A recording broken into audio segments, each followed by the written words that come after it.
Welcome to Talk Around Riyadh, the Wheel of Time showcast.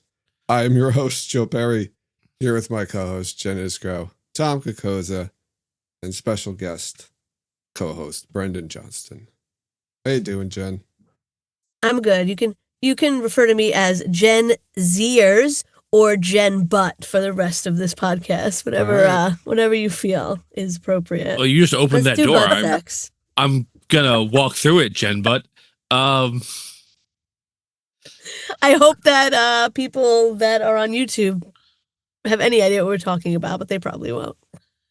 No, they that part won't because be they on. don't get any of the Trust videos. me, it was hilarious. Every version of our podcast episode is slightly different. If you're a patron, listen to the early access.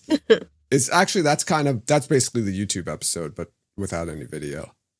If you come in Discord live, you get everything uncut, unfiltered, uncensored, unbuttoned. But yeah, and then the podcast edit is different from what goes up on YouTube. we're so versatile. Yeah, that's what I like to call it. How's everyone else doing? I'm embarrassed because Brendan and I are wearing the same outfit tonight. A white shirt? Yes. Yeah. That's pretty common, so. It's a faux pas. It's after Labor Day. Do you want to get one of these want to change? No. Shirts and skins. Yeah, I'm gonna do tonight's show topless. That's what we mean about uncensored. It's only for the Patreon supporters. Tom's a big Bert Kreischer fan. There's a guy. Well, here, hold on. I'm gonna switch it up. Oh, you are? You're really gonna change? You're gonna change your shirt? No. Oh boy. You never know what could happen on Talk Around Riyadh. Yeah, I mean, he's just left though. So, Brendan, how you doing tonight? I'm good, Joe. I'm excited to watch, or rather, to talk about season 3, episode 3 again. There we go. Classy. For those of you listening, Tom just came back with a jacket, a sport coat. Yeah, a sport coat now. Trying to. Oh, still wearing the white T-shirt though. Yeah, now I'm like Brandon Sanderson. Oh. He doesn't wear plain T-shirts though. Oh, leave it on. No, he doesn't wear plain white T-shirts though. It's too late now. He wears T-shirts sometimes. You've kind of ruined it for me. Sorry. Other people wear sport coats, Tom. It's okay. Yeah, but other people weren't the people that he mentioned. That's all right. Well, now I'm really all right. Let's move on. Okay. We're continuing our rewatch of season 3 of The Wheel of Time. I want to remind everybody, Jen, it's not the end of the episode, that we are talking spoilers. We're not going spoiler crazy, but we will definitely be talking spoilers with Brendan here since the TV show has been annihilated. We don't have to worry about spoiling any future episodes. Brendan. So, no. There we go. Annihilated is an aggressive word. Yeah, it is aggressive, I guess. Well, still exists on the face of the earth. Yes. That's true because we're watching it. So, hurry up. So we're up to episode 3, Seeds of Shadow. Seeds of Shadow. So in the seeds of shadow. That Tears for Fears? Nope. Tears for Fears. There you go. Joe got it. Okay. Thank you. So remember, like, I think it was last episode or the episode before, I was talking about how, wow, they must have fixed, we didn't go into it in depth, but I think I mentioned that, the color seems brighter now. It wasn't as bad as when we first watched it. And then I watched this episode and I was like, oh, nope, really dark. Well, that's funny because I watched it on my TV instead of on my tablet, which is where I would usually watch it, and I thought it looked a lot better. Oh man, I wonder how bad it was on your tablet then. Well, it was bad enough that I didn't recognize Lord Gabriel. So that's true. That's how dark this episode is in terms of like the coloring. I don't know why. It's noticeably darker than any of the other episodes. The White Towers just seems darker in every room. It's Even the nighttime Isle a lot. Waste. No, the Isle Waste was the only place that you could see everything pretty clear. Very sunny there. Well, it's a desert. Yeah, lots of sun, desert. In the cold open, I know there was a line in here that I didn't think about before, and now to me, I don't know, I don't get it anymore. I tried thinking about this. To get it. Lanfear, when she's talking to Ravine, she's like, "Oh, nice lipstick. You're in bed with a queen, eh?" And I'm like, how does having lipstick on you equate sleeping with a queen?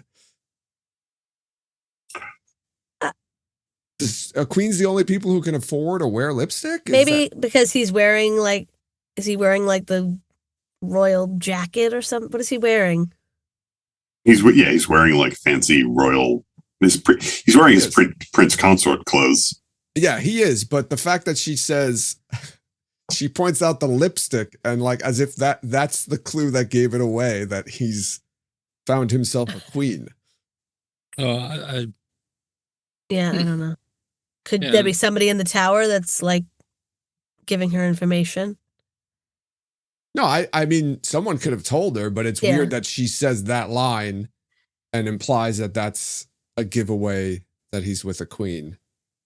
What, I don't know. It was really weird. What would you have? What would you have preferred her to say? I don't know. Like, oh, nice clothes, or I heard. But nice clothes. It's just a weird line. Well, I didn't notice it, and I was like, wait, what? This doesn't make any sense. It just didn't make sense. The line to me. That's all. There's there's another line in this too that people just like say things for our benefit, and it's kind of like, even though we already know. Well, I didn't. Well, you should have. Well, at this point, it's for like our benefit. At this point, I know. Yes. Yeah, I don't know. Like getting everybody in the scene up to speed. We all know this. Okay, good. Yeah, I don't know. Yeah, that's all. I think that's all TV shows. This line actually was for you. It is. It is. Stand up. The president just walked in. Yeah. It's all for us. Right. Yeah. Wait, what? They're not just doing it. They wouldn't be doing it if we weren't watching it. No, they still wouldn't do it even if this wouldn't be happening.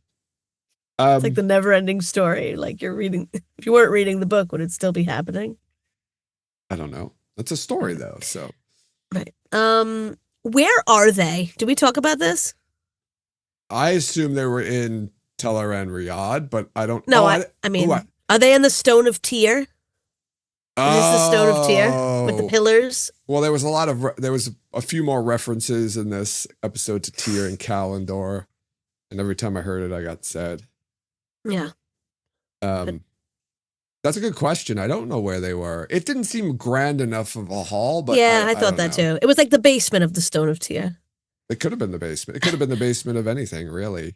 There's no basement. Not the Alamo. Stone of Tyr. Wait, you know what else I hated? When Samael talks before he travels there. You hear him say his first line, and then he comes through.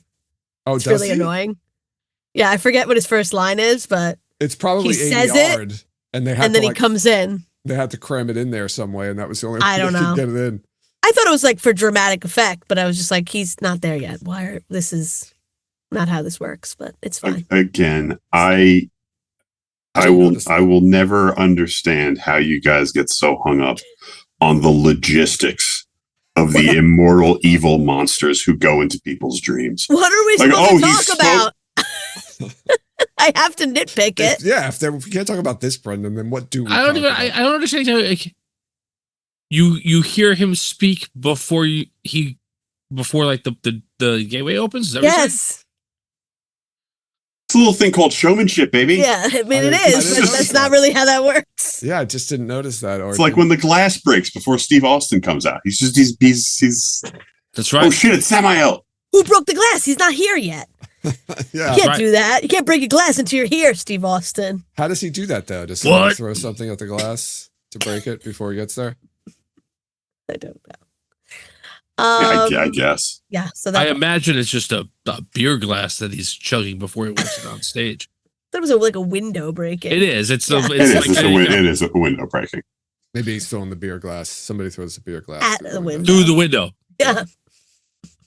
A nice mug. You have to listen. If you listen very closely, there's two distinct different glass breaking noises. If you break The it down, glass separate breaking it out. against the window, and then the window breaking. But it's And so then quick glass breaking. that you have to slow it down and drag it out to really Yeah. difference in the glass. Yeah. Oh my god.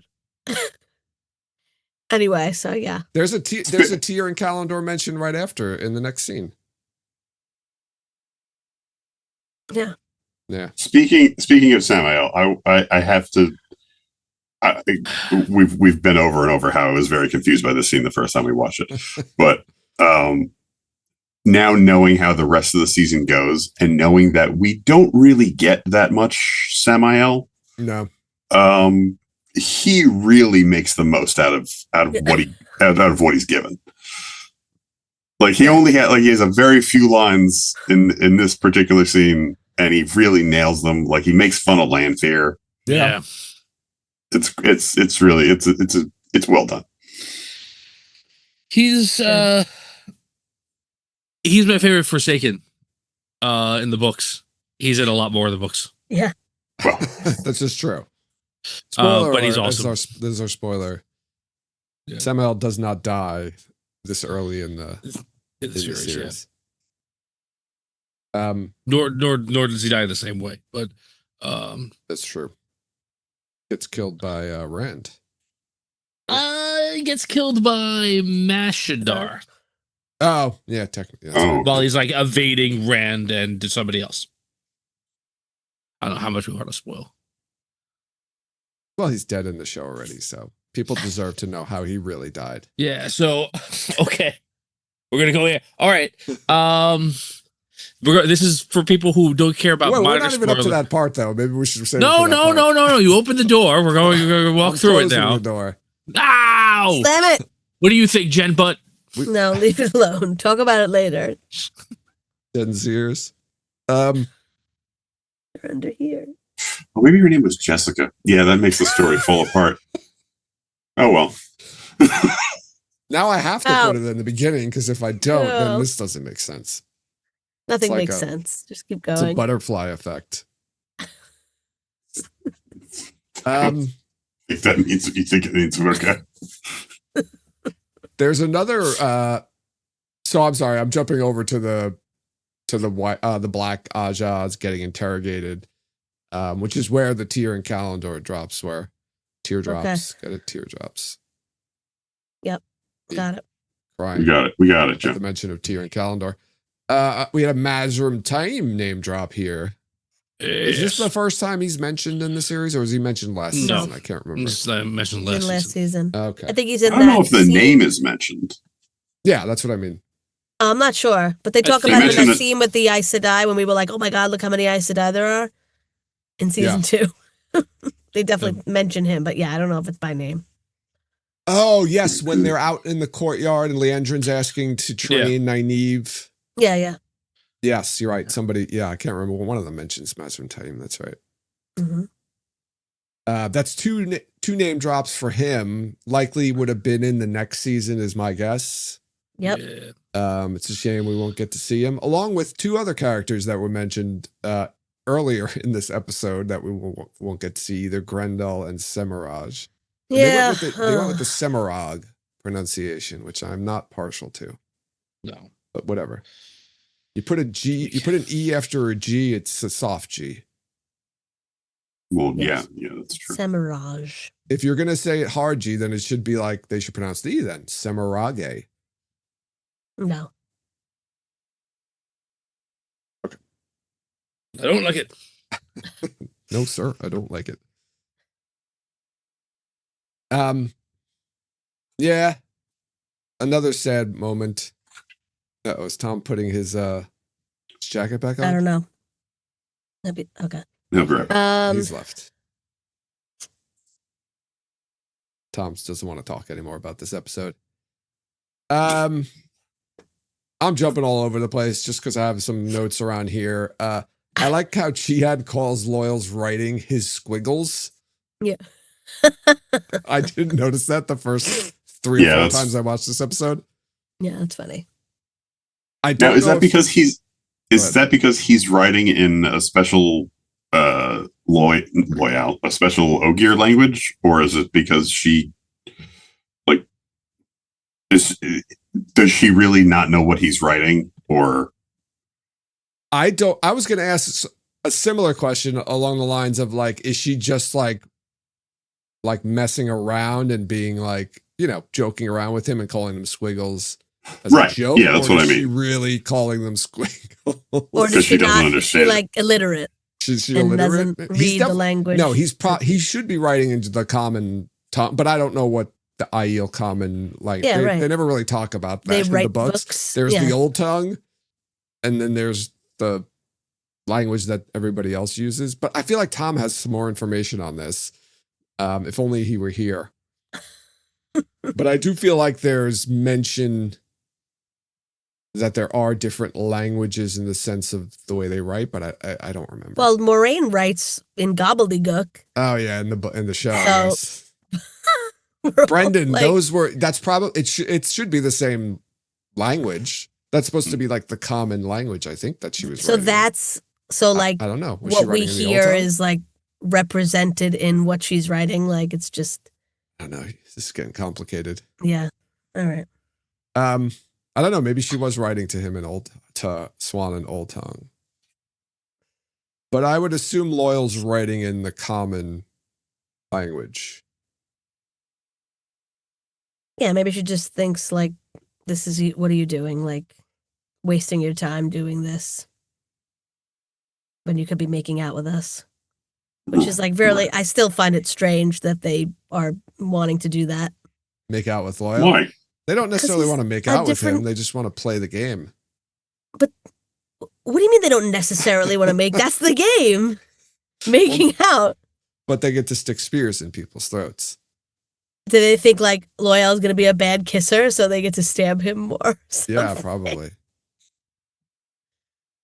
I don't know. It's just weird to me. I think she might be, I don't know. I think she's being sincere when she says, "You're squiggles."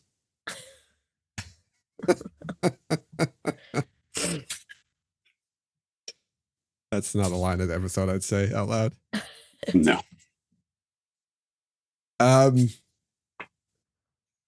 Just like silly notes I have here.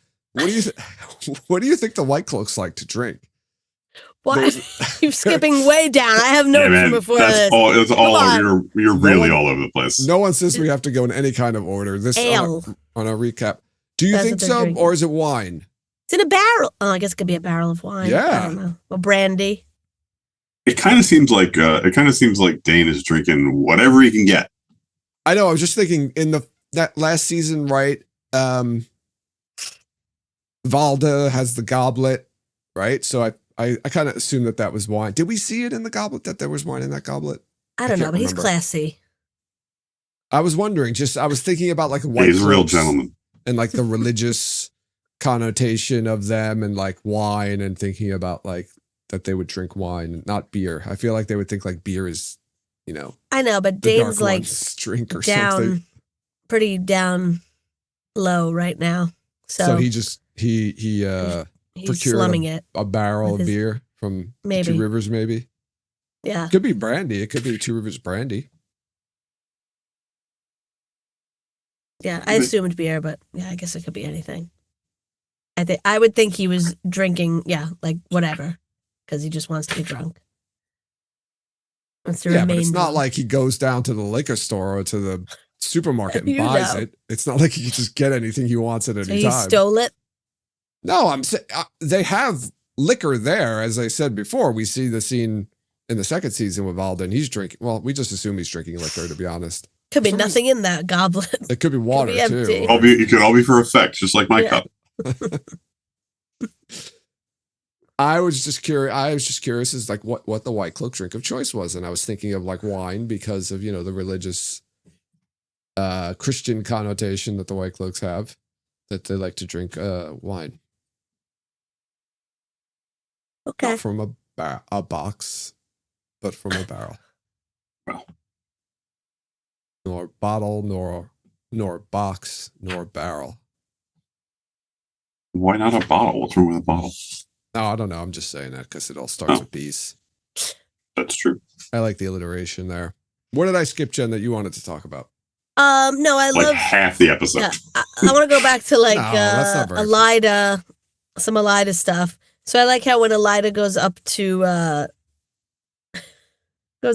try to get an audience with Swan and they keep her out, and she's basically like, Varen Sadai, you fat nerd. Did she call her fat nerd? What did she No, say? but she's like, oh, what brought you you up here? A fire in the library or something with the No more sweet Sweet cake shortage. sweet cake. I was like, oh my God, like, just stop. She trashes everybody. I also have another question though. When did Elida find out what happened? Did she find out in episode 2? She finds out a little. Remember, she's telling Morghese that something bad happened. She doesn't Yeah. know what, though. She didn't know all Right. the. At that point, know, she but- didn't know. But when she goes to the Reds, they're like, oh, Leanne, we have to save, we have to stay on a good path now because of what Leandrin did. And she knows that the Reds were locked out of the hall. Like, Yeah, this is why when I brought it up last week, it doesn't make sense that none of the Aes Sedai would tell Elida what happened. I was like, unless everybody there hates her, well, somebody. the Reds all hate her. Seems like they do. I don't think all the Reds hate her. I think that what's her name, Sutama, doesn't like her. Yeah. Which I don't know why, because she's kind of taken over for Elida as the highest Red sister. Well, I mean, I think we find out by the end of the episode why Sutama doesn't like her. She gets Sutama bounced out of the tower. Well, she did that because Sutama was not, playing nice. Well, I think She's she like, "You're wanted gonna to get be in the my way." highest again. The chicken and the egg. She was just threatened. Do you think? I mean, I absolutely think she would be threatened if I was in some sort of managerial position at work, and the person who had my job before me just barely lost the election to be CEO, and then came back. I would be just inherently wary of them. And I know that's not how CEOs work, but you know what I mean. No, I wasn't thinking that. I was like, I could understand being wary, but she's an outright bitch to her. Well, yeah, I mean, that brings us to my favorite thing about Elida, who very quickly became one of my favorite characters, because she's a very, I don't know about unique, but unconventional character type in that she is flat out evil, but not a villain. Yet. Well, I think it's that. I would say it's the opposite. She's not evil, but she is a villain. no, she's evil. No. I don't know. Oh, yeah. Jen's, Like- yeah, you're right, Jen. I think. Like- She doesn't see herself. She thinks everything she's doing is right or good. Yeah, but every villain thinks that. Well, no. I don't know. Well, But yeah, what so they I think they're just doing is correct, not right, in the sense of like good and just. good and evil. Yeah. Good and just. It's more like right, like this is the correct thing we should do. And I just, I was going through my notes just a little while ago. I was like, oh yeah, Elida's all over this episode. This is the Elida episode, I think. Yeah. For sure. She's in most of or she's in probably half the scenes in this episode. And I still, another thing now watching it again, the first scene with her with the tremor and the bracelets, and Yeah. we're never going to find out what that means because No. it's not something from the books. So Does she push the shit off the desk on purpose, or does her Yes. arm she does, Yes. right? Yeah, she's Get angry. Okay. I couldn't tell if her Okay. arm was like possessed. being I don't know. Idle No, hands. she was angry. Okay. Maybe it Yeah, is. I don't know, Jim. We'll never know though. Maybe her arm is possessed by the bracelet. I wish we could have got a little more on that. Yeah. And a lot We'll of never stuff, know. I guess, but yeah. When I know I'm jumping ahead, but it's still related. When she has that conversation with Min mentions like, is the bracelet connected to your foretellings. Yeah. And she says in a different way. She says something like In that. a way or something like that. In a different way yeah. or something like that. Yeah, but is that like her foretell? Like she doesn't really have foretellings, but she got the information from the fin and also the bracelet from the fin or something like that, or the bracelet gives her the foretelling ability or something. She asks for the ability, and they get I don't know, but the shaking of the hand, that's the price. I don't really get. That's the price she had to pay for it. Her hand shakes like for 2 minutes a day. Like what's the price? It's not like it's constantly tremoring. I don't know. Maybe she has carpal tunnel syndrome now. Okay. Or rheumatoid arthritis. That's the price she paid. Okay. We're never gonna know. Is it worth it? Got to get Rafe in those gin and tonics. Oh my god! But I need to see what's gonna happen. Oh. Yeah. There's a bunch of the stuff in this episode. I'm just like, oh man, we're never gonna find out about this. Nope. There's something too she mentions in the scene with the Reds, like before she leaves, something about like the seats that the Reds had to fight for with their blood and lives. What is she talking about? Yeah, I don't know. From a book lore perspective, like what the hell is she talking about? Well, I mean, the Reds are the ones who go out looking for male channelers, right? Like they're the ones who go out without mortars. And it sounds like the Reds used to be more influential in the tower, and I'm sure someone like kind of older school like Elida views that as they're not as influential as they are anymore because they've like gone soft. And the thing about like paid for with their blood and lives is like, well, that's what they did. They went out and fought, and a lot of them probably got killed or hurt. And that's how they got to be influential, by being good at what they did. Yeah, I think. And now they don't have that anymore. If I can remember correctly, I think the Red might even be the largest of the Ajas in terms of number of Aes Sedai. But then again, they also have the largest number of Black Aja in their Aja. So, well, yeah, I don't know. It seems like they almost had to like earn their position. Yeah, I mean, to me, it sounds like they're saying like the Reds weren't allowed to have those seats in the hall, but so they literally fought for them, which is I don't know. I don't think that's not what she meant. Okay, she was being figurative. Okay, then that makes more sense, I guess. Yeah. And I thought this was the episode that the Black Aja died, the two sisters that they had in captivity, but that's the next one. That's not even the next one. It's not the next one. It's got to be 5. Yeah. So I thought it was 2. Yeah, because I think we got the Gray Men mixed up. Remember when we were talking about the other Gray Man? For some reason, we all thought that the Black sisters died before. Yeah, I was the one attacks Elaine and Nynaeve. Gonna look back to see if that was Jacob, but you think Jacob is the one that kills the Black Aja sisters? Yes, I think they show him pretty clearly in that episode that it's him, because I think they close up on his like dead corpse. Okay, which is redundant. So Jaichim was zombie number 3, not zombie number 2. That's right. Interesting. Zombie number 1 would be the Nynaeve one. Yeah, the Nynaeve one, and then zombie number 2 was this guy. Well, actually, it's probably the same Gray Man, but there's actually a Gray Man planted in the background in one of the scenes of Tar Valon, the outside scenes. That's the one that comes after them, I think. That's the same one, though, probably, right? That Nynaeve stabs Nynaeve. But no, that one gets killed. I know. No, I'm saying the one that's planted. Oh, the one that attacks. Remember in the who is it? The production designer. Oh, in episode 1. Yeah, told in this episode, you also see a guy behind Elaine and Nynaeve. Yeah, one part. Yeah, the one who they kill. Right. You're saying there's one planted in episode 1 and also in episode 2? No, just episode 1.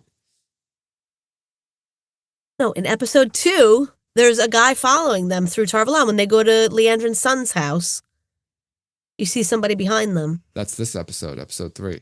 Right. Oh, that's episode 3. I'm sorry. Episode 3. So episode 1 and episode 3.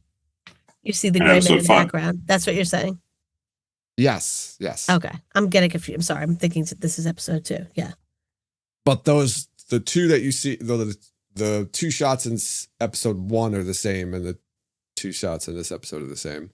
Or gray men, sorry. And then the one we see in episode 5 is Jacob Carradine. Jacob Carradine, I believe, who we see at the end of episode 1. So there's actually another gray man in episode 1. So Mogedion knows where they are, like in the big, like episode 1. I don't know. She somehow finds I mean, out. she knows enough. Yeah. She's probably all right. So you want to talk about that, because we didn't actually talk about that. How does Mogedion find them? Yeah. She's clear. I think this episode gives you that answer in the first scene when everybody leaves and Mogedion comes out of the shadows. They're definitely in Teleran Riyadh. She's been probably spying on Lanfear in Teleran Riyadh. Oh, okay. Yeah, that makes sense. And Rand. Okay. That's my guess. All right. I think this episode, that the cold open kind of hints at that. The cold open. Yeah. What's the cold open of this episode? It's the hello, the meeting. Yeah. The Forsaken. The Forsaken Tea Party. Yeah, that's right. See, even Brendan knows what it's called now. I forgot. Oh, is that really what it's called? Yeah. Yes. Oh, okay. We've said that before. Really, it's Then I didn't. I heard it and forgot that I'd heard it.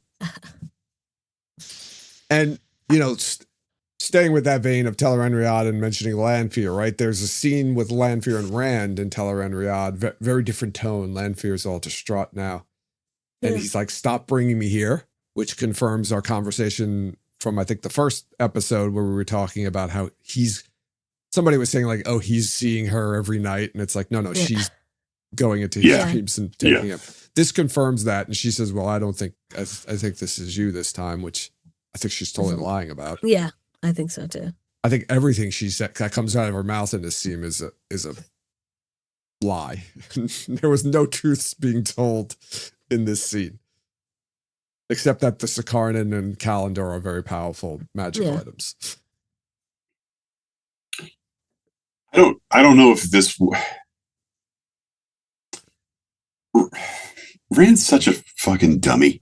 Like he's a wool-headed. Like she goes into this spiel about it, like, oh well, maybe we can break my dark oaths and I can be a regular person again. And he's like, oh really? Like, come on, man, come on. I could be come a on. boy. He still likes her. I know, but he's such a dum dum. Yep. Yeah, he is a dum dum, Brendan. I agree. She is pretty deceiving though, and pretty hot. So. I get it. I'm not, but I wonder if so Lanfear mentions the Sakarnan, right? This is the first mention of it, right? We see it in the next episode. Yeah. The ball, the magical ball. Do you think this is just them saying the word, getting the audience used to this word because it's going to be used more coming up? Or do you think Lanfear actually knows that the Sakarnan is in Ruidian? I don't think she knows, because I feel like she would have probably taken it if she knew it was there. Well, maybe she doesn't know where exactly in Ruidian it is, or just that it's somewhere in Ruidian. Maybe, or it's just giving us information that this is like a super powerful Sangreal. You're going to be seeing it next episode. That's why we're saying it. Yeah, I think it's more that. I think if she knows it's in Ruidian, she'd just go get it, especially when all Moraine has to do to find it is just walk. Right.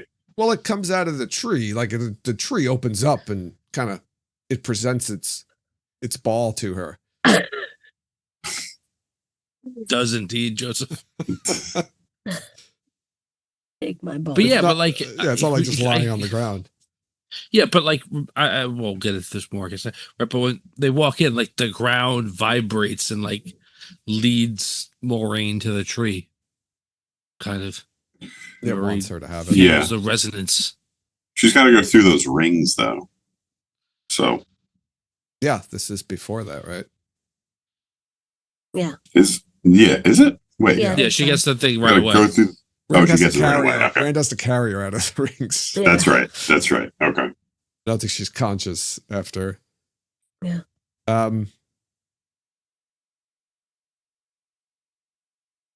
Where were we? Sorry.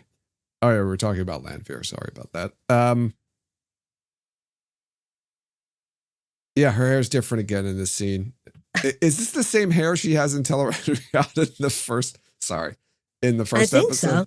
Okay. I don't think she has long hair. I in the thought for some beginning. reason it was a totally different haircut. I was like, I don't she know. got a different haircut to like, I don't know, get Rand to believe her or eat her shit. I don't know. When she has the haircut in Tellerandria that she has in this season, it is Egwene's current hairstyle. She is making herself look like him. She's making herself look like Egwene, so that he is more inclined to be sympathetic and nice to her, and do what she wants. Mm-hmm. Yeah, I believe that. And it works a lot of the time because see what I said 2 minutes ago about Rand being a fucking dummy. Yeah, he's a dum-dum. One of my I can't wait till the end of one of my favorite lines of the season. So like when it goes to Rand, she's a forsaken Rand. She's hot. You don't understand. Yeah, she's kind of hot. She's a hot 3,000-year-older woman. Whatever. She's got experience. 4 feet above the covers. That's right. I have to just make a comment about Amazon Prime in general. I'm going to state for the record that by far, Prime Video has the most commercial interruptions of any streaming service I've ever been on.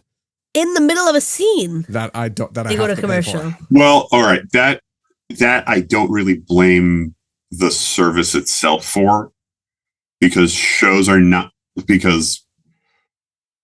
moved away from being paced and shot and edited to fit within commercial breaks because nobody had commercials anymore because everything was on streaming and there were no more commercials. And then the streamers just added commercials back after everybody changed the language of television and film for streamers. Streamers decided they needed more money. But why can't they do it after a scene is over? Yeah, they do it in between, like in the middle of a scene sometimes. They don't do a good job of inserting them. They just do it at whatever time the commercial is at, and that's it. Like I watch. You ever watch shows that were like network shows on like Netflix or whatever, and you're like, they have built-in spots to put commercial ads, and then but the ad's just not there. It's just in another part of the episode. The worst I ever saw was, I didn't watch this whole series because it didn't do it for me. But there was an animated Batman series on Prime. What was it called? Doesn't matter. Batman Cape Crusader. And they had ads literally start in the middle of words of dialogue, not like in between words, like in between syllables. Like someone was about to say, "It's the Batman," and "It's the Bat," and commercial, and then they would come back, man. Like, yeah, it was terrible. Show wasn't that good either. Yeah, they didn't want you to know what it was going to be. What? I can't leave. I have to watch all the commercials just in case. I need to see which type of bat thing it is. There were so many commercial breaks, and they were long. They were all long. They were all very long, except for like 1 or 2 of them. Most of them were at least 2 minutes, and I was like, you know what I would? Ridiculous. I don't know if this is a crazy idea, but what if when it went to commercial, when it came back from commercial, it would pause it, and you had to start it again, so that when I get up, And when there's a commercial, it doesn't. I don't miss the show. It could stop the show after the commercial and ask you if You you're can just like press ready to pause, watch. Jen. No, but then I have to would pause the whole commercial, and then I have to come back and watch the whole commercial. Why would they want to make it easier for you to walk away during the commercials that they want you to watch? You're right. That's why it's a crazy idea, I guess. Yes. But I just thought maybe. Oh, well. Well, I mean, you're going to see the same commercial about 15 times, though, because they just play the same 2 or 3 commercials for like 5 months straight. And then they switch to new commercials. So it's again, I was watching it. I was watching it on my TV this evening instead of on my iPad like I usually do. And this was the first time I've ever noticed this since we're talking about it. The commercials had the option to hit a button on the remote and add the product to my Amazon cart. Yep. Oh my God. Yeah. Yeah. You could do that. As soon as you pause the show, do you get an ad? Like on your screen? Yes. Yeah. So there's like a picture ad. Like when I pause it. Oh, yes. It's like a picture ad goes over the screen. Yeah. They'd charge us for the fucking air we breathe if they could get a meter on our face. Oh, yeah. Yeah. House meters, like your water meter. Just put a meter on your house to determine how much air is going in and out of your house. You know, air. Viva la revolution. Anyway. You know, it's so hard for to get into a Pootie Tang party. Even air can't get in. It's hard to get in, too. I hate you. He goes, and it's knocking on the door saying, I can't get in, and I'm air. Pootie Tang. Oh, boy. Sorry. What were we talking about? The Wheel of Time. Yes. We really explored the studio space the last couple minutes. We did. Alida, right? We were talking about Alida. I don't know. Were we? At some point we were. No, we were talking about we finished talking about Alida. We were talking about the magic ball. Oh, no, we were talking about we moved on from that too. Mogedian. We've talked about everything. Let's go back. Why do the Shido suddenly appear? Try to fake a sword wound, like as if they care if anybody knows that they're assholes? Well, because that's literally like a breaking of tradition and custom. Like, you know how hard up on the rules the Aiel are. If they did that, that would probably set all of the other Aiel clans against them. Is my guess. Yeah. So they're all. I don't know. I just think they're sneaky. The Shido. They're not outwardly evil, even in the books. Like they're very like sneaky and shady clan. You know, they're kind of honorless dogs. I don't know, man. They're pretty outwardly evil to me. Well, they haven't done anything straight up outwardly, except for this that we know of. If it wasn't, this is all we know of them. If in fact it was there any evidence of the murder? If you're going to listen than the body, if you're going to listen to what Lan says, Lan, CSI Lan. Well, no, he's Criminal Minds. It was Criminal Minds. It's totally different. I guess I've never seen either show. Well, he's in Criminal Minds. That's what I'm saying. Yes. Clearly. Yes. So they're all sitting around like, when you go to stab them, just make sure you do it in a way that looks like a sword, because we don't want to get in trouble from the other clans. Okay. You don't thrust. You slash. The other clans who already hate us. Right. You guys know how to do that, right? Like, just do this. Don't. Yeah. Okay, we got it. Let's go. You're still using a spear. It's not a sword, so it's okay. Yeah, we can do this. Okay, everybody work together. We got to trick them. And because the people they attach us too often, they're having this conversation while the person's lying, just waiting, just like. The guy's like that. No, wait! Don't just do it the other way. Hold it like this. No, and then the other guy does it. Yeah, no, like this. Do you need me to move? Should I? Maybe if I stretch like this, the wound will look different. What if I just spun real fast into your spear? Would that make it easier for you to murder me? There in a line. They're not We'll the run cows into from you. Restaurant on the End of the Universe. Aren't they, Tom? We'll, Aren't ru- they? Are, I guess, a bit. we'll run into your spears. You just like Yeah, I mean, they did mention like it looks jam like them in the some of ground didn't and even- we'll. They said it doesn't look like some of them tried to even run. They were just like, Yeah, okay, yeah. let's do it. Let's go for it. What's the point of running? It's hot out there, Joe. Dead and tired. Just be I don't dead. think we ever get- They make the point to say that they didn't even run, and then I think is it what's the main Aiel girl's name? Avienda? Doesn't Avienda take that opportunity to then just talk about how everyone involved in that situation sucks? Yeah. The victims, the killers. Yes. It's a whole shit show. Yeah, she says I something. believe that's a she phrase that says she something uses. about like the only thing worse than not defending. Yeah. What was it?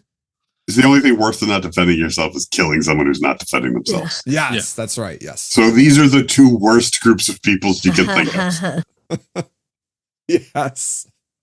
In her mind, Right. good riddance to all of them. I mean, fuck these guys, but fuck these guys. Yeah. And Yeah. Ruark has to find like 1,000 rocks to bury them. Yes, I was like, he's going to be He's there like, for a one. while. It's a lot Oh, of bodies man. there. He's going to Yeah. be there a while doing all those, piling up all them rocks. I hope some of the other Aiel stay with him. Poor guy. No, I think You it's, know, it's he's the only explicitly one said, that like, cares. everyone go. Well, This is my response. he told his wife that I'll meet you, like, go Yeah. on, I'll meet you. Maybe some of the other Aiel, some of the other warriors stay and help. They don't too. get it. They don't get it, Joe. Not Avienda, Let because you she's like, stay. well, why are we going to bury these people?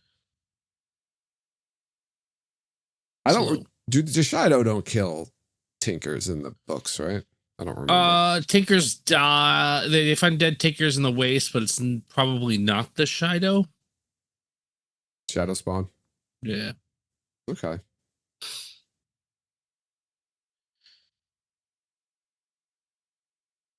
We get some other. There's a bunch of Aiel scenes in this, right? When Yes, there's a bunch of Bear IL asks- seeds in this. I like when Bear asks Egwene, she's talking about like her dreams and the woman in her dreams. And Bear's like, who is this woman in your dreams? And Egwene's way to describe this woman is she's dead. Like if Well- somebody said, oh, I have a friend who, whoever, and I say, oh, who is this friend? You wouldn't say they're alive. No, I think Like that's I think she's that's saying, like- not how you would respond to the question. like it doesn't matter. She's dead. It's just Right. it's just a dream. Who's Zed? I don't know. There's a bunch of scenes. I've noticed in this episode, there are a bunch of lines where people respond in ways that I can't understand why anybody would ever say that in a response. That is a very like TV show response, like Yeah. because it's not followed up with like, yeah, okay, she's but which dead person you say, which is what would happen in real life. Like there would be a follow up question to clarify Yeah. that vague statement. But like on TV shows, people are just like, oh, they didn't answer fully. I guess the conversation is done. That's like Alana and Maxim. Maxim's like, why are we here? And it just cuts and like she just walks away and doesn't answer him. Like the conversation is over. Right. Yeah. Right. That happens a lot in TV. Well, I mean, all right. In that particular case, that I believe those two are not communicating well right now. It's true. So Right. And at least that it's specifically referenced later. I can't believe you still didn't tell me why Yeah. we're, right. like, it's not. and they're seemingly really, when you find out what it is, there's no reason she should be keeping that from him or why. I don't understand why she's keeping that from him. I think We just can't know yet. That's the I reason. mean, yeah, that's the reason. Yeah. Also, in Egwene's defense, the answer to the question, "Who is this woman in your dreams?" is, "Oh, she's a person who horribly tortured me and broke me psychologically and physically for a prolonged period of time, and who I then brutally murdered for the after I worked in an inn for my whole life." That's So a she better probably answer. doesn't want to talk about it. Right. It's a more technically correct answer, but it's also not an answer you're going to give to some random woman who you just met. Yeah. No, I like the it's a TV show answer. That's really what it is. I mean, that's all the answers, man. If that's the answer, we've solved it. All of the answers. They're TV show answers. How do they do that in real life? No one would say that in real life. No one It's like yada yada yada. She's dead. Yes. Why did they leave the two rivers so abruptly? The episode was over. Yeah. That's right. Tick tick tick. Yes. Let's go. We got to wrap this up. What else do we get with the IEL? A lot. I don't remember if this was this. Maybe it wasn't that much, but I feel like there was a lot of fantasy technobabble in the IEL sections here. Yeah. Yeah. Like about the dream walking and the history of the Shido, Malkier and the Shido and the Dark Elves. No Dark Elves yet. No. No, the Shido are the Dark Elves. Oh, that's right. Okay. But you don't see them yet, is what I'm saying. Well, no, they're dark. Well, they appear next. But it's very light out. It's very bright out. Everyone in the sweat tent is You got me there. strategically positioned except for Melindra. Well, she just walks in, Yes. Yeah. bare But everyone breasted. else is like. Well, I think Mullane is. It's just the. I think Mullane is kind of exposed. It's just the lighting. You don't see anything. Oh. Okay. I can't confirm or deny that. I didn't see anything. The only thing I saw you don't. was, But I think Melindra's boob. I think it's just dark, so you can't see it. It's like cleverly placed in the shadows. Oh, well, then that's the reason why it's dark, I guess. More darkness in this episode, by the way. Yeah, Melindra, any different thoughts about her now, knowing that, well, we knew she was a dark friend. Brendan, you didn't know that she turns out to be a dark friend. Any different? Not only did I not know, I forgot. She doesn't So, do no. she literally does no bad things. She doesn't actually do anything now that I've been reminded. Yeah. So yeah, there's really no change. She doesn't really. She's kind of a nothing character, really, when we think about it, knowing how it all shakes out. No, she's there to keep to give Lan some stuff to do. Yeah. Right. Conversations. Right. Which otherwise Lan would not have at all. No. Yeah. This season. No, I agree. I don't have anything else here for the IO waste part. I don't know if you guys have anything you want to talk about in that section. I can move back. No, I think we've been over it.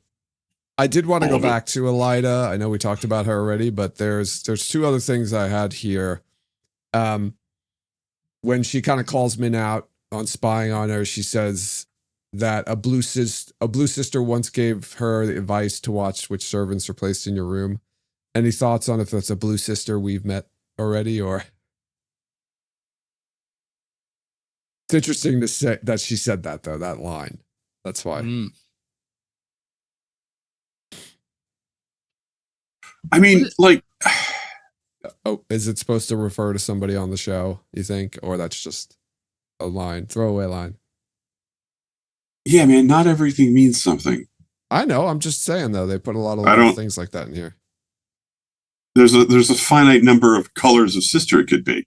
And It's true. Yeah, yellow sisters wouldn't really give advice about spies. Right.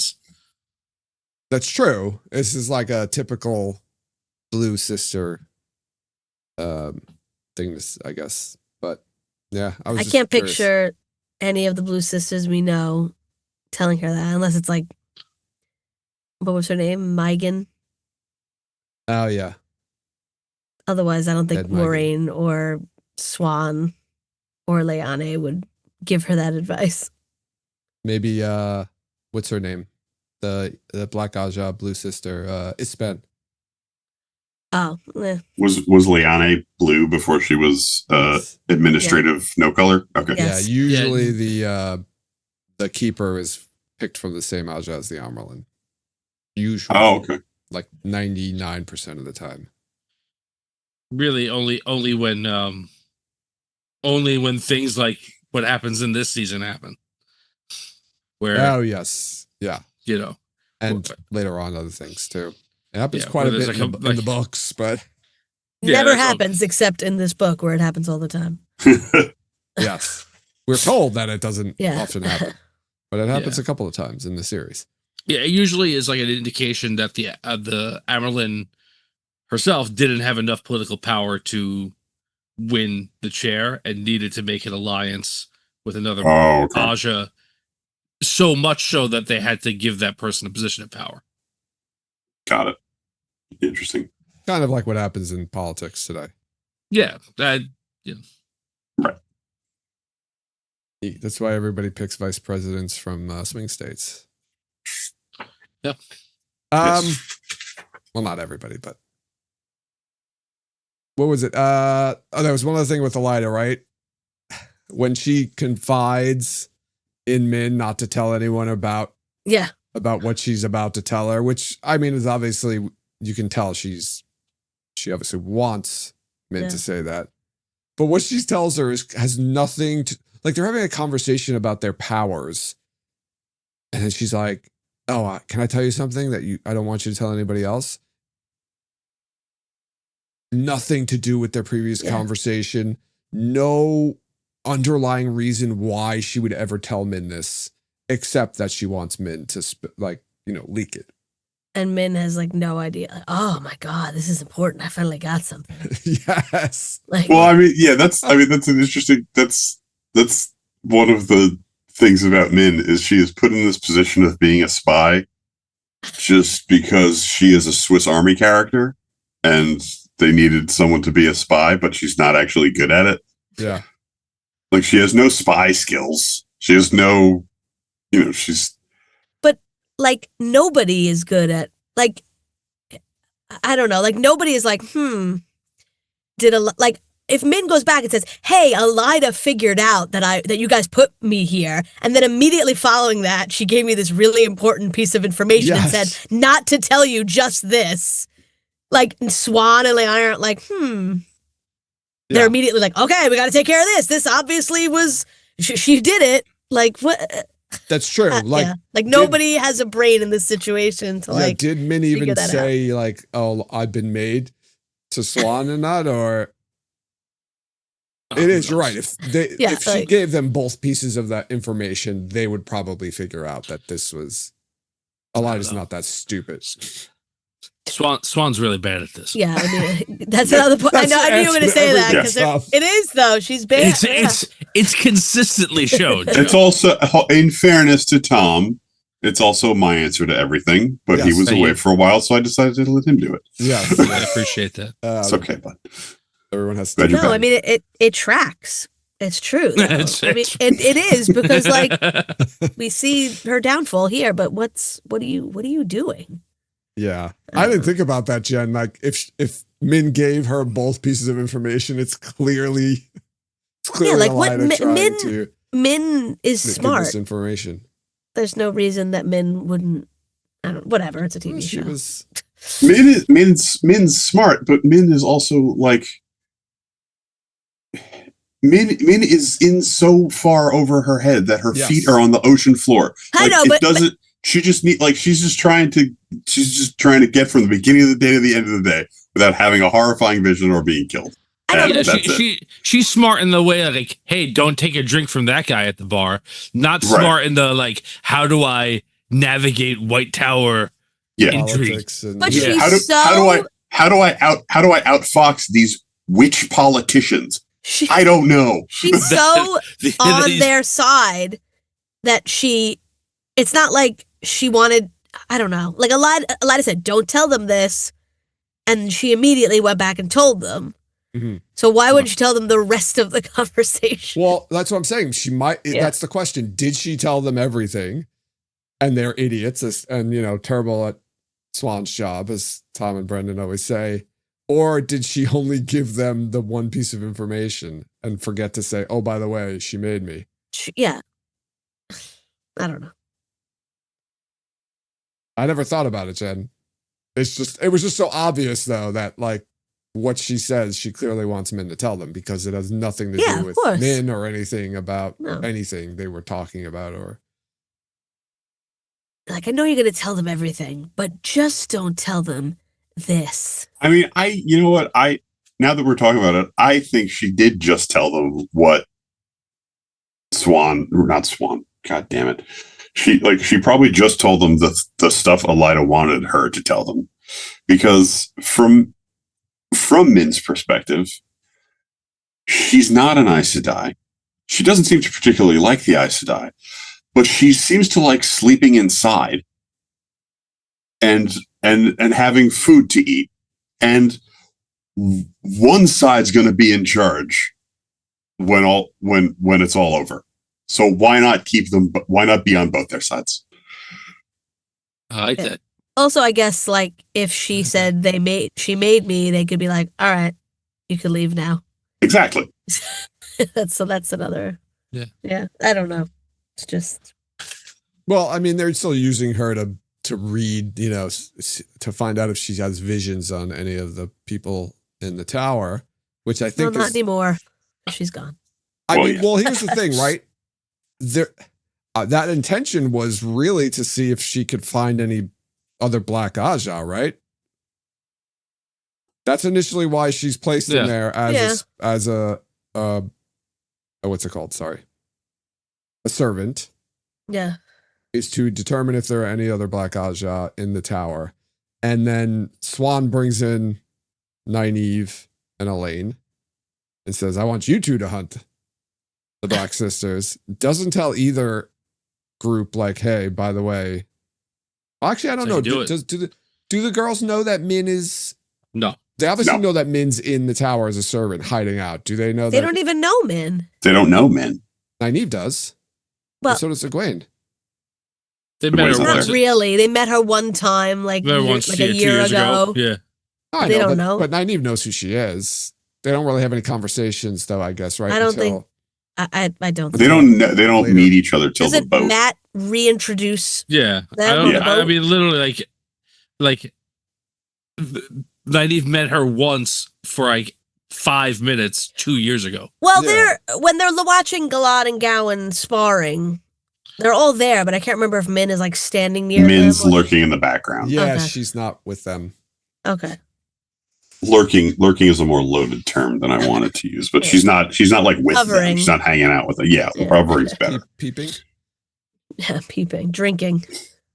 She's drinking. Yeah. I feel like Drinking it might be Nynaeve might bring it up when they meet. Like I feel like did we meet one time, or you were in the bar and fell down? I feel like she might say something like that. But nothing to think Matt's talked about Min in front of them? No. Why Matt's not would even Matt- really friends with Min at the beginning of this. Like he doesn't. And then I was horribly betrayed. Like Matt's not going to talk about See, it. Matt's not gonna talk about that until Nynaeve does what she's supposed to do this season and doesn't, which is invent fantasy psychology to fix Matt. And then she would talk about it in fantasy therapy, but they never get there. It makes no sense that, but it's not Nynaeve is like regular psychology. I'm leaving. Like what? And I don't want you to come with me. Like what? We had this whole discussion like 2 weeks ago about how I was going to stay here. The whole reason I'm still here. Right. So that I'm going to go, but you stay here. Like what?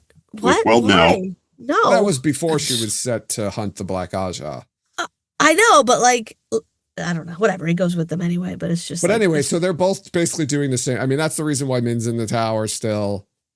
That's the reason. Well, and then we talked. Sorry. And then Swan sent the other two hunting the Black Aja. Obviously not to necessarily leave the tower, but so anyway, getting back to it, the reason why Min wouldn't get dismissed because Elida made her is that she still has another purpose. To stay in the tower. Yeah. But Elida knew that she was working for them. Yes. And they don't know that she's been made. And she leaves anyway. Well, we assume that. But yeah, she's gone anyway. It doesn't matter. She leaves. She follows Matt.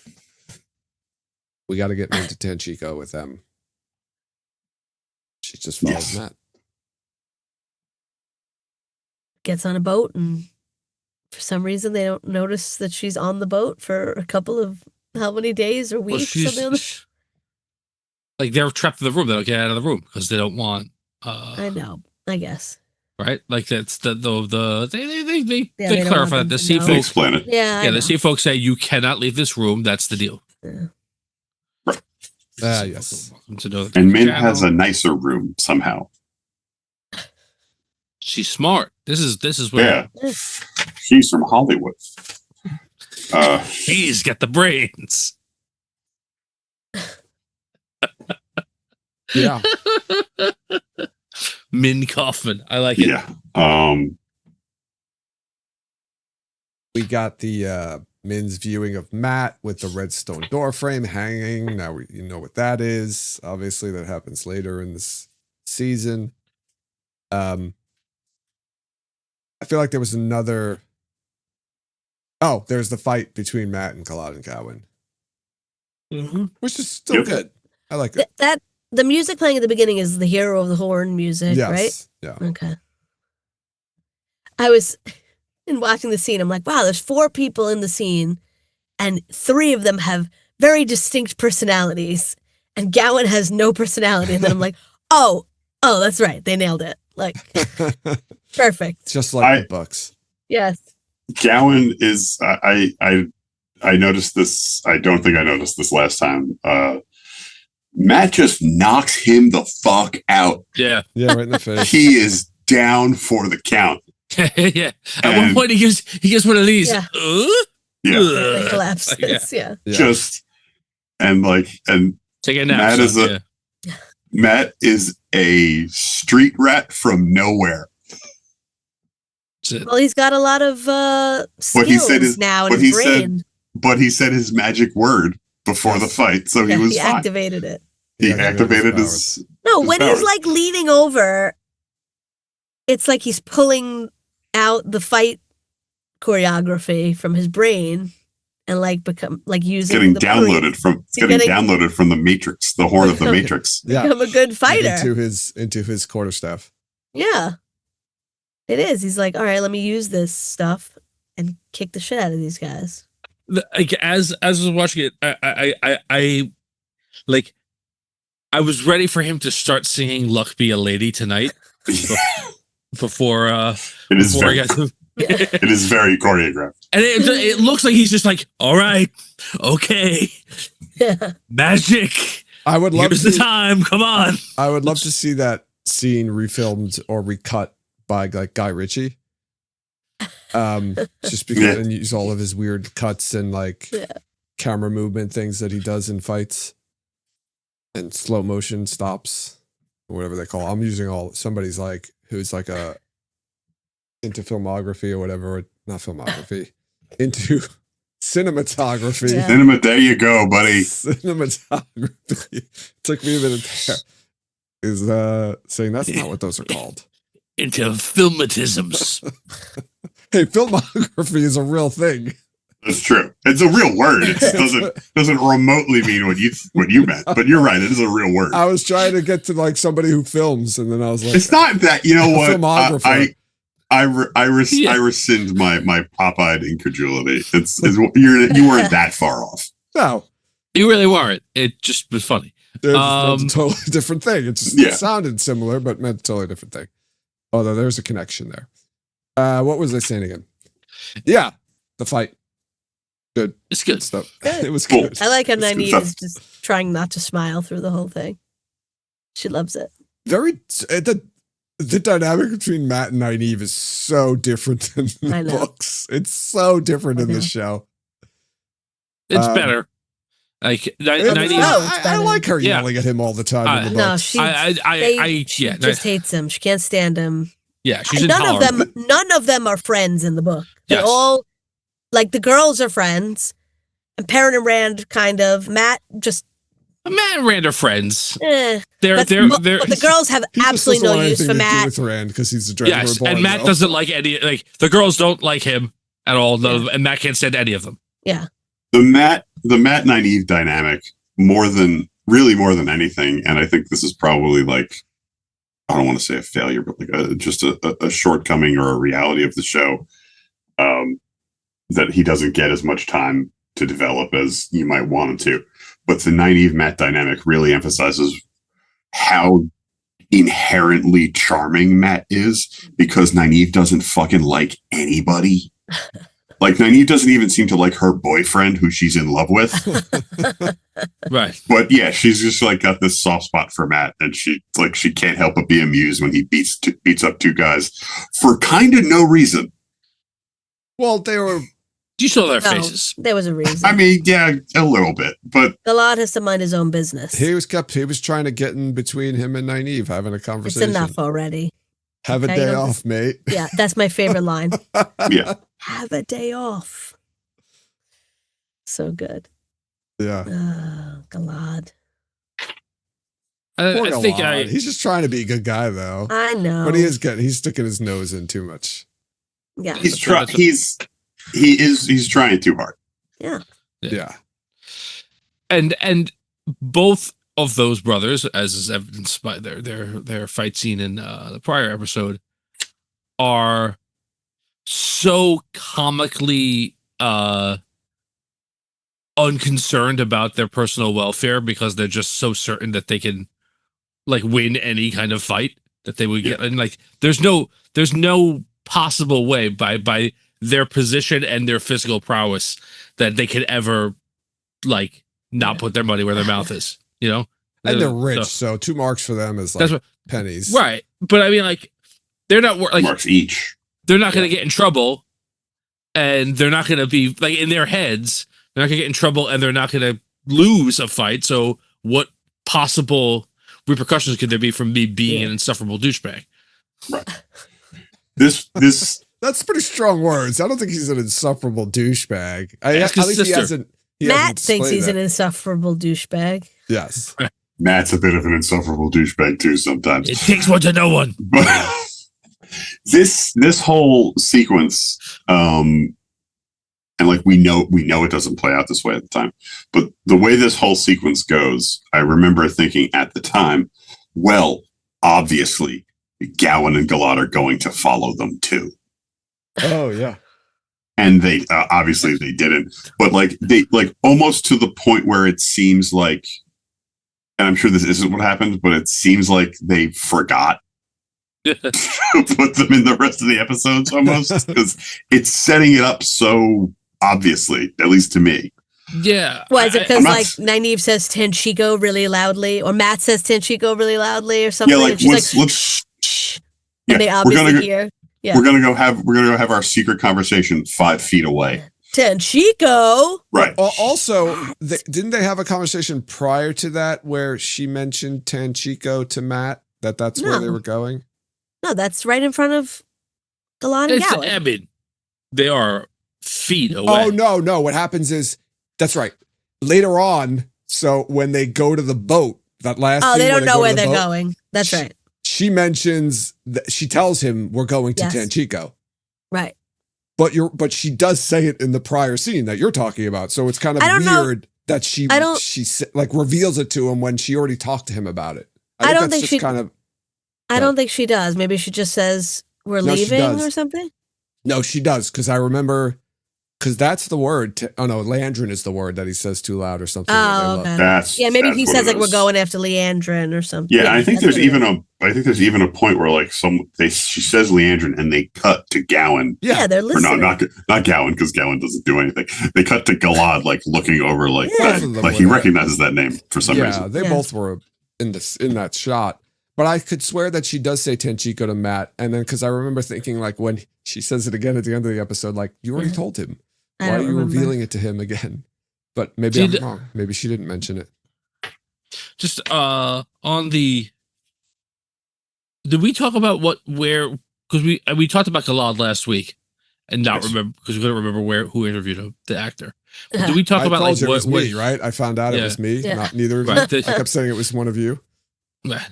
We talked last week about where he goes, where he ends up, Brendan? No, we didn't. All right. Not Tenchiko. Not Tenchiko, no. So I think this is a good little, who cares? Spoiler. Right? So they're there, yes, to learn maybe from Waters or something like that, but also their mother left them there to watch and protect their sister, who leaves, and then the tower Leaves. splits. Right. The two of those brothers do not handle this well. No, I wouldn't imagine so. So Galad joins the White Cloaks. Oh no! But he was starting to study. He was reading the book While he was there. They didn't do that. Yeah. He's like, yeah. That stuff. And then Gowan's like, well, I've known Elida my whole life. I'll just work for her. And like he takes a bunch of the other like trainees, and like forms like a group called the Younglings, which is funny, whatever. Which is just like consistently makes the wrong decisions for the remainder of the series. Got it. Yes. Gowan just makes that's his character. He makes the wrong decision almost at every turn of the story. If you think about the information that's presented to him at the time, right, it's not really fair. No, you're right. It makes sense that he sides with Elida. Like you say, he's known her his entire life. Swan did lose his sister, and allowed Black Aja to take. So twice. So he doesn't. He just makes the wrong decision, but he doesn't. It's not like he's not an idiot. He's just well, he's kind of an idiot, I guess. He's not reading the same book we are. But he's very misguided, and I would say like he has a huge inferiority complex because of who he is and who he isn't, and that plays out a lot. But I guess in a good way, like Galad is like tries to fix the White Cloaks eventually. Oh, okay. He does. He becomes. He does. Yeah, the leader of the White Cloaks, but he. Now the word I call. I want to say he kind of cleans them up, reforms them. He does. They literally like so. I'll do it. Valda doesn't die until Galad kills him and takes over the White Cloaks. Oh, okay. And and like basically like purges all of like the evil White Cloaks out of the system, and just takes the misguided White Cloaks that are still worthwhile, and like tries properly guides them. Yeah. Interesting. He marries a really hot chick too. Well, they don't get naturally in the books. No, they just meet and immediately fall in love. Yes, because they're the most beautiful people. Yes, two most beautiful people in the world. Yes, not Lanfear. Everybody's they're the most beautiful people in the world. Anyone have anything to talk about Perrin and the Two Rivers and that stuff, or I don't know? I have. I do. I like when the fact that like, Layla is buried with the apple seed, like as if when Perrin's leaving the Two Rivers, he's like, somebody do the apple seed thing for Layla. Make sure you bury her with the apple seed. Like, well, it's his just like family's still there, but there's like a bunch of dead bodies like laying around the. I don't know. I just thought that. I just got the sense that that's how they did it. That's what they did. But for like, not for everybody, just for like, I just picture like a mass grave being dug and everyone getting like thrown into a mass. I also in the middle of the town square, just burn all the bodies. Okay, all right. You know what? I'm sorry. I have to. I can't let this go. Last week you were going on about how come the entire town wasn't getting together some sort of socialist rehab for the Cawthon family. And making sure that they had enough clothes and that they weren't being unfaithful to each other in their marriages. And now you're like, mass graves. Why didn't they just dig up I'm pit surprised and they throw these people? Buried Perrin's wife. There's so many bodies, though. There's so many dead. Aren't there like a lot of dead? Maybe there aren't that many. I don't know. That's a decent amount. There's still hundreds of people. It wasn't. They didn't like. I don't know. Like maybe it's just that they didn't kill those people, that they would bury them in a mass grave. This is their friends and family. Yeah. They'd honor their dead. Yes. Like, unless, I don't know. Maybe the Trollocs get burned in a pile. We've never seen Perrin's family that like did this. I also want to see a Mythbusters episode to test out the burying somebody with an apple seed in their palm and see if the tree would actually grow out of the ground. You water it probably would. Yeah. I call bullshit. It's going to be too, unless they're. I think that's too far underground. I don't know how deep do you have to bury an apple blossom seed? You've seen the burials in this world. They're not deep. The earth's on top. Yes, that's true. We have seen. He did bury Layla's ring about 1.5 inches under the soil. Yeah, but like in the second season and then the first season, you see a bunch of like the graves are very. It's like you're right there. Yeah, it's just enough to get you under the surface. Well, then those bodies are coming out of the ground when it rains. So yeah, probably not well, not buried well. Yeah, but you're only gonna go back there in the spring. Maybe they bury them with like the hand up with the apple blossom seed, like just right at the Right surface. down. that's what it is. That's what it is. They dig very deep but narrow graves and drop them in vertically with the apple seed. No, that's crazy. Like so. They lied. That's crazy. They lie the bodies down. Oh, that. They put their hands up perpendicular to the body. Because dead bodies, very, very rigid. Like, What do? They tie them to a post like a tomato plant? Yeah.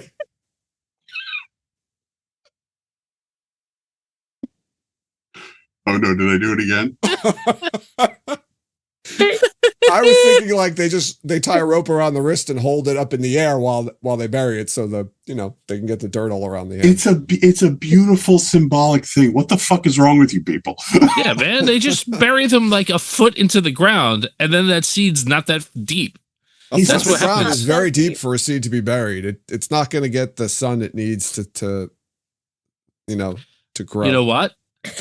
Those trees tell me different, Joe. Yeah, man. Maybe in this world, an apple blossom seed doesn't have to be buried close Is an to apple the. blossom even a tree? I don't think so. I think they made this up for the show. That's why they canceled. You know what the else show. they made up? They made up things like Everything. apple This is why they got blossoms. canceled. This is why they got canceled. The big apple blossom. There was a whole Facebook thread on this. A lot of fan my hate God. on the apple blossoms. All right. Oh man.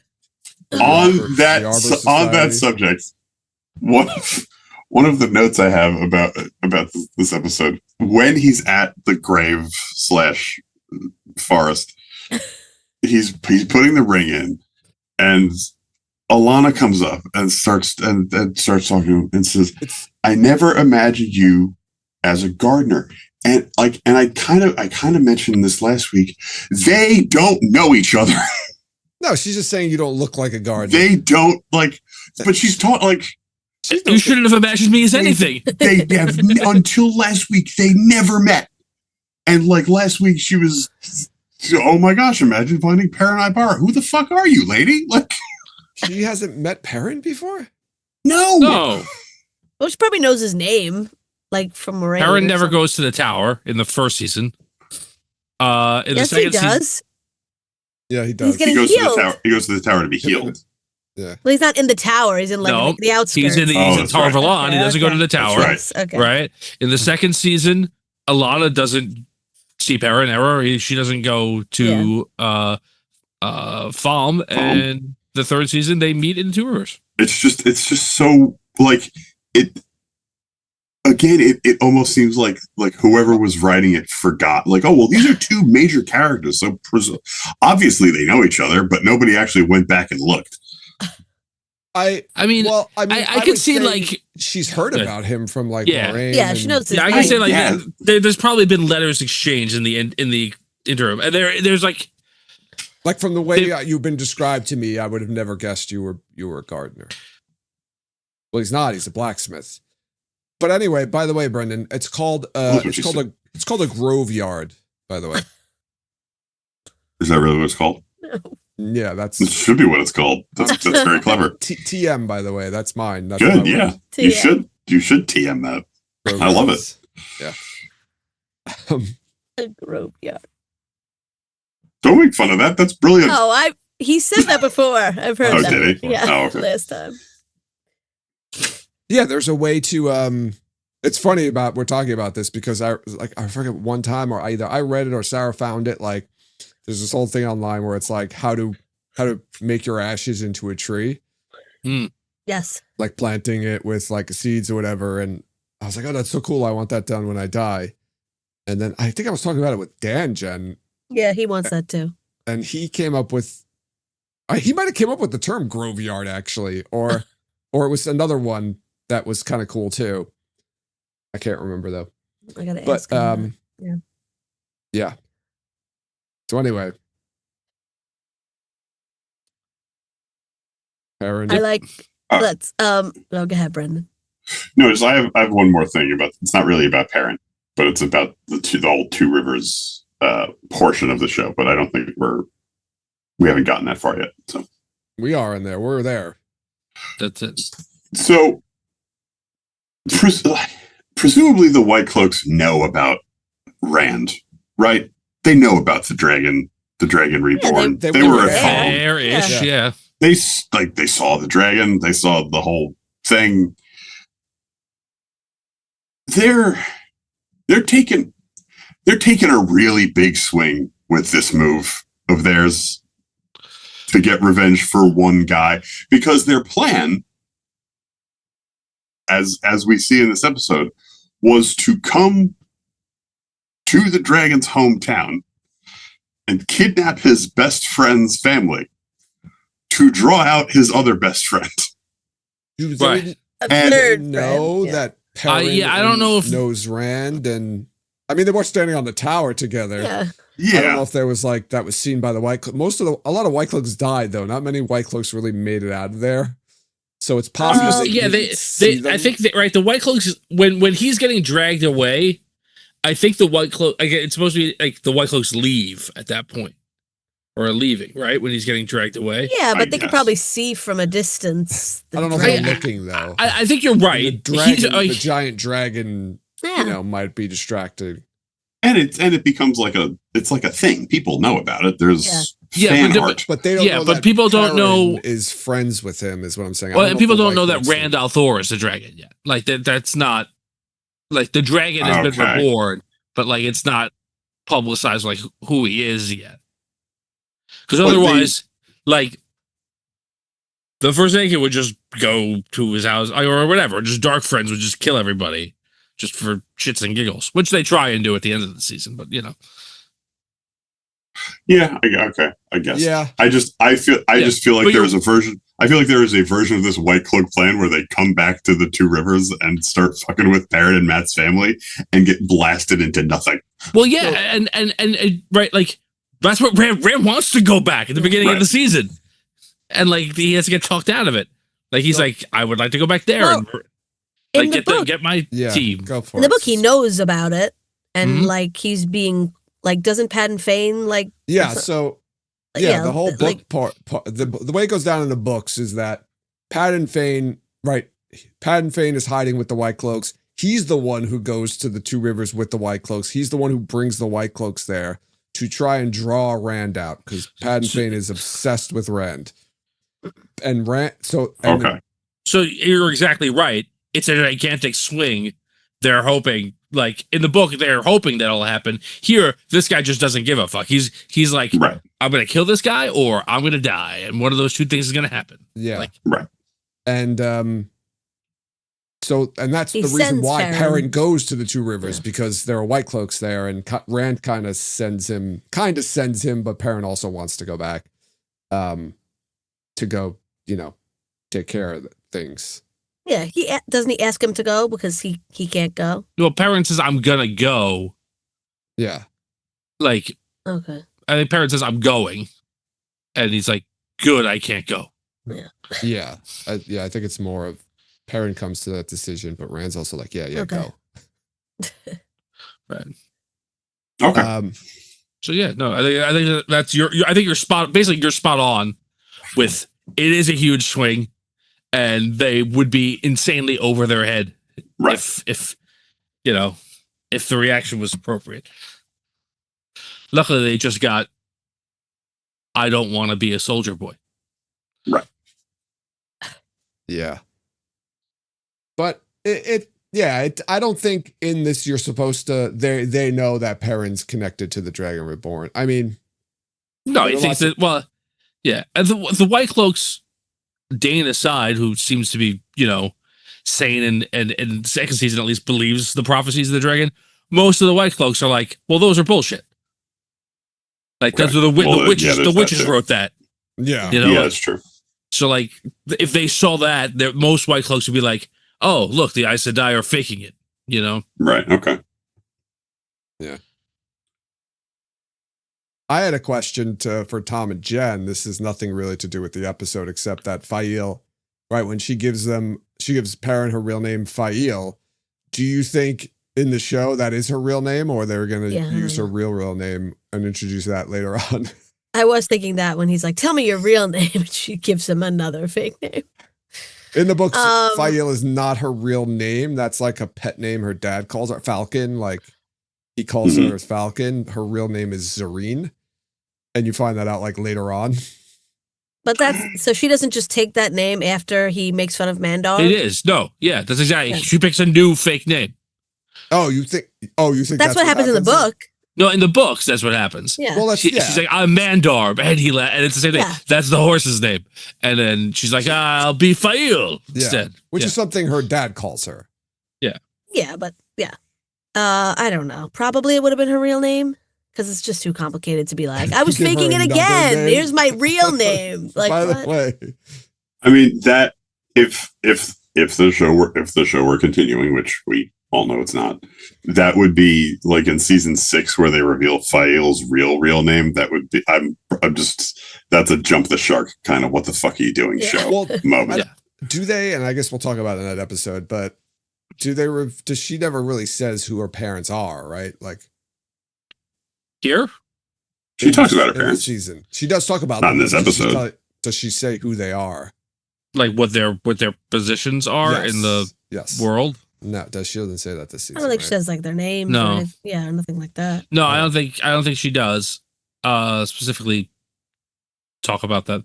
Yeah. Other than the important stuff for the show. So Fael's like the cousin to the queen of a country, and her dad is like her dad is the uncle of the queen, and he's like the general like of their. Yeah, he's the head of the military forces, and is next in line to the throne because the queen isn't married. Yes, and has no descendants. And that's something like it's like a surprise later on that you find out. That's what Perrin doesn't realize that's what he's marrying into. Oh, okay. Yeah, the timeline of things are different in the series. Fael shows up in what would have been the last season, and like they get together then, and then they get married at the end of the season. Is like, Fael in the books also a manic pixie murder girl? No, she's off. She's awful in the beginning of the books. She's like 16, and he's like 18 or 19 or whatever. Oh. And like she's very spoiled and like annoying, and like the culture that she's from is really odd, and they express respect for each other by fighting. So when he's nice to her and doesn't admit that he's upset with her, she gets even angrier and like messes with him, and it's really annoying. She gets better, but so no, they just make her cool from the get-go, which is much better. Yeah, because just because you asked it, I'm like, this is the book where you find out her name's Zareen when they get married. So I would imagine it is okay. Yeah, like during the vows, I think she says what her real name is, and then so yeah, I think Fael's just going to be her name in the show. Yeah, because this is the third book she's in, right? No, they meet her in the third book. Second, yeah. So this is the second book she's in, yeah. But yeah, I like Show Fael. Fael. Shael. Too many Aels. Anyway. Elaine, Moraine, Egwene. Logain, yes. Logain. Mullane.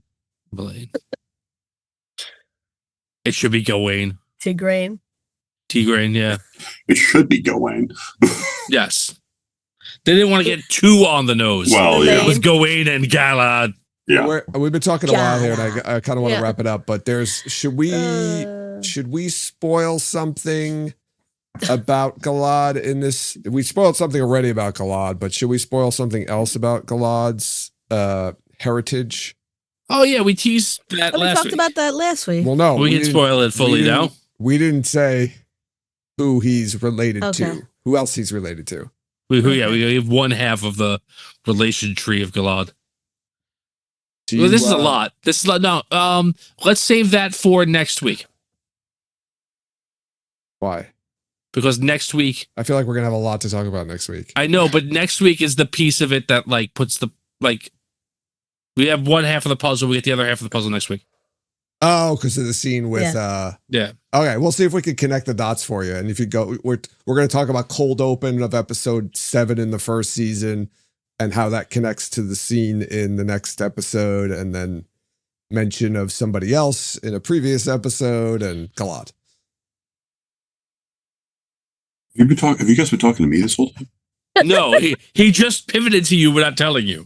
Oh, okay. But yes, Good. You don't know anything about it. You're fine. I was opening the Good. spreadsheet. Perfect. I thought, Perfect. Perfect. Let's rate this damn episode. Okay. I give this episode a 3. I was not as happy as I was the first time or the first go around of watching it. I don't know. The dialogue wasn't as nearly as cohesive and as the episode prior. It didn't. I liked a lot of Elida. That was cool. There's a couple of really fun book things in here, like this is our first peek at the twist. Right. I remember getting very excited because we saw the twisted stone doorframe and matte hanging vision, which was very exciting for us, knowing that it's there already, and obviously seeing the last episode, it doesn't hit as hard, but it's still cool. And the sword fights, or the fight between Matt and Galad and Gawain is still good. I still don't like the whole circuitous way that Elaine and Nynaeve figure out that Leandrin's in Tajiko. Yeah, we didn't talk about that. When they but could have that's just really asked where hard. Leandrin's from. Like, it's not like it's a secret. we didn't talk about that whole bit at all. No, we didn't. But I did have a note that I wanted to mention now that it's sort of come up, even though we're done. You know, they figure out that she's in Tanchico, and they get attacked by the Gray Man, and Varen. You know, the Gray Man runs, and Varen kills the Gray Man, but pretends like she didn't. And it struck me as just hilarious. This watching it this time around, that they created this whole elaborate order of witches, wizards, whatever you want to call them, whose whole thing is that they can't lie, and not a single fucking one of them is honest at any point about anything ever. They use that as a challenge. Yeah, Right. That's the whole the truth you hear an Aes Sedai say might not be the truth that you hear or something. I forget what it is. Yeah, the other thing I was going to say, I forgot. Thanks, Brendan, for just going back there really quick. I forgot to talk about, obviously, the Black Aja walking down the street scene, looking all fancy. I was going to talk about how I had asked Sharon Gillam. I might have mentioned this though already on the podcast. No, I asked Sharon Gillam about that, and she said that when they originally thought about that scene, they wanted it to be like a Reservoir Dogs type scene, but when they got to like set, they realized that they couldn't, like, there was no way they were going to be able to fit them across, so they had to kind of like walk like behind each other. Yeah. That is interesting. Yeah. That scene takes a lot more significance now that we know, like we find out in a couple of episodes that Leandrin is like a folk horror figure in that city. Right. Yeah, which is kind of weird, but you're right. It's almost like they're in like New Orleans or something, and she's like, what's her name? Oh God, the voodoo woman. I can't remember her name off the top of my head, but anyway. 3 stars. Okay. Yeah. I was thinking about this. This might be on rewatch my least favorite episode of the season. Yeah, it might be mine too. Yeah. We'll see when I get to episode 8. But Oh yeah. I'm gonna downgrade this as well. I'm gonna go 275. Wow. Yeah, that's still better than average. Where's Honest? 275. Marie Laveau, thank you, Sherbet Mango. Marie There you go. Laveau. Thank I was you. like Erica Badu. I don't know who you mean, the voodoo lady from New Orleans. She's Which famous. woman? I was thinking of that. Oh, which a woman? Which woman? All right, who's up? I'll go. I like the episode. There's some things that bother me. We forgot. My least favorite line is when Elaine is like, Tanchico is close to farm, and that's where the Shanshan. Like, what? What does this have to do with anything? And then figuring out the bracelet and the neck. Yes, I just hate you're right. hated It was that. unnecessary and It was confusing dumb. and incorrect. Yeah, but the Matt stuff brings it up for me. The fight, I really like that part, and I'm gonna give it a 3.5. Brendan. Yeah, I'm also going to give it a 3. I was not in the best of moods when I was watching this after work today. And I kind of found myself thinking like, wow, I don't remember this episode being such a fucking mess. And I was chalking that up to my bad mood, but then we were talking about it, and no, I was right. This episode is just kind of all over the place.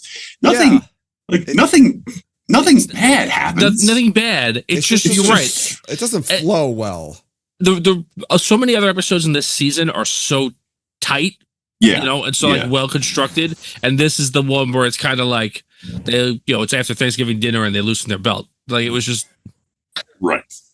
It was almost like just a little relaxed they were out like, there. we have to get all this specific information in the first 3 episodes to set up the season, and they were like, all right, we did a good job, and episode 1, pretty good job in episode 1. We were really focused on the action sequence in the beginning. Second episode, they're like, we did a really good job, and then they were like, oh shit, we still have all this, like they had a bunch of index cards left over of things they didn't put in yet. Right. Like, it was like, all right, we'll go into all this right. episode. All right, all right. They're like, okay, good. By episode 5, we'll be like, oh no, guys. Episode 4, you're not in it. Right. None of this is episode 4. Get it all wrapped up. Yes. That's Because episode 5, we have to be there. Figure it out. The end of the episode. I say this about stuff a lot, but the episode just kind of stops. It doesn't end. It's just like they have a scene, and then some credits shows up. So that's and then they were like, how do we end it? They're going to be credits. Let's just put Mogedion in at the end. That seems to work. Just show Mogedion. But I wouldn't say I disliked it, but it was right. Yeah, I think I'm in the same boat. I think there was a vast contrast in the writing and like the structure of this episode to the previous episode. Yeah, agreed. And then obviously the next episode, it's just sandwiched in between 2 good episodes. And it just I feel like we talked about this. I think after episode 1, like comparing things to episode 4 is unfair. Oh, yes. I know. I'm just saying yeah. It's just, sandwiched in between there.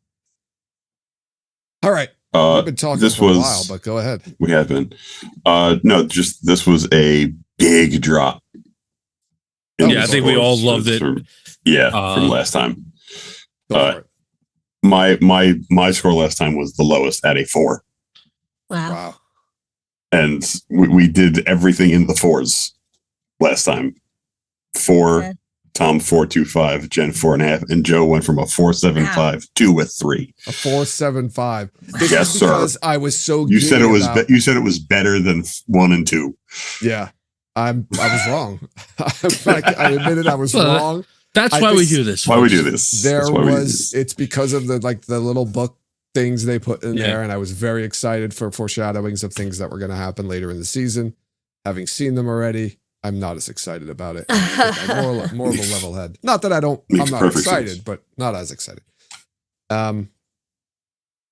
Yeah, I feel like the less notes I take, the longer we talk about this. So Yeah. Yeah. And I still have notes we didn't get to. But I'm going to wrap it up here because I think we've talked enough about this. If you want to hear us talk more about this episode, go watch the first time we talked about it. It was a live stream, actually. I went back and checked. Yeah. That's right. Oh, yeah. That's We right. had a variety of problems, I think. Oh, that was that live stream. Yeah. Yeah, That was a yeah. disaster. So maybe you don't want to go back. Oh, you can listen to the podcast. I think the podcast version is put together. Anyway, follow us on social media. You can follow us on Twitter, Instagram, Facebook, Blue Sky, or X, whatever the hell you want to call that Twitter thing. Join us in Discord to continue the conversation there. And we also post our episodes on YouTube, so go to our YouTube page to like and subscribe. Rate and review us wherever you listen to podcasts, and check out our merchandise and Patreon pages to support us that way. Links to all the aforementioned information are included in the show notes to this episode. Final words, Jen, Tom, Brendan. Go Yankees. Oh, yeah. Hey. Go Giants. Giants. Sure. Go I Jets, guess. Tom. No. No. Go That's- Jets. Jets lose out. No, At this already? point. The Jets were going to win like maybe 5 games this year. Why Imagine win the Jets 5? lose out and they draft Arch Manning, and Arch Manning's a Jet. I can imagine that. He'll be awful if they do, so it doesn't make a difference. But Yeah. yes, I don't want the Jets to win 5 games and get the 7th pick. Win 2 games. Get the 1st or 2nd pick. There's not a chance in hell Arch Manning signs with the Jets. So Eli wouldn't sign with the Chargers. I know. They would, I love, Yeah, but you know what? That's Archie would fine. step Don't in. sign with the Jets and have the Jets trade him to the Giants for 18 picks. Is that You know, the well, little Giants brother?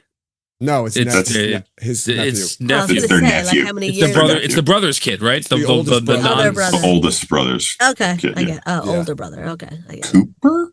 Cooper man. Yeah. It's Cooper's kid. Yeah. Okay. This is a podcast about a TV show. Anyway, what I was going to say was For a few even more how, weeks at how least. terrible the Jets played on Monday night.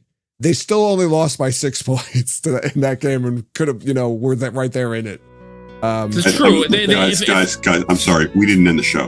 1,500 yards and penalties. Thanks everyone for listening, and you'll hear us next time.